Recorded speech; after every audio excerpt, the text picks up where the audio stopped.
За одоо хэдүүлээ бажет руу орж аваад өөртөө нэг төсөв тохируулъя. Яг энэ болохоор өөрчлөөд нэг төсөв тавиад тэгээд тухайн төсөв маань биелэх юм бол өөртөө анхааруулга өгөх тийм зорилтоор ашигладаг байгаа. За чинээр create budget үүсгээд за одоогийн байдлаар 24 цаг мөр болоогүй учраас энэ cost explorer маань арайхан ажиллаж амжааг байна. Тэгэхээр нөгөөд маань харагдахгүй байна. Хамгийн энгийнээр cost budget буюу хэдэн төгрөг гарсан бэ гэдэг нь бол тохируулж болно. Тэгэхээр энэ дээр хэдүүлээ тохируулцгаая. За сарын за recurring буюу байнгын за энэ сараас эхлээд fixed буюу тогтмол за тогтмол дээр $5 тийм үү $5-ын төлбөр байнга гарна гэж тохируулчаа.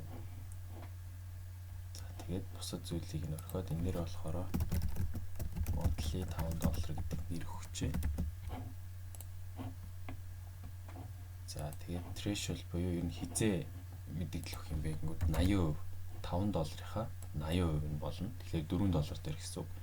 Тэгээд actual гэдэг нь яг жинхнээсээ яг төлбөрийн $4-оос их гарлаа $4 боллоо гэх юм бол мэдээлэл өгөхөр байгаа. За тэгээд notification дээрээ би өөрийнхөө мэйлээ оруулчихъя. Тэгэхээр энэ мэйл рүү за таны төлбөрчөнтэй энэ сар $4 болчлаа шүү гэд 80% дээр очингууд мэйл анхааруулга очно гэсэн үг. Хүсвэл өөр тохируулгууд ч хийж болно. За хамгийн энгийнээр нь мэйлээ тохируулчихъя.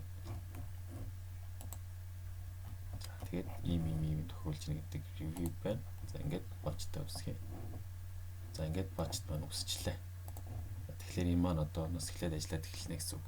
Одоо 6 сард төлбөр маань $4 болчихсон болвол за таны $5 чинь 80% дээр хүрээд ирлээ шүү гэдэг анхааруулга ирнэ.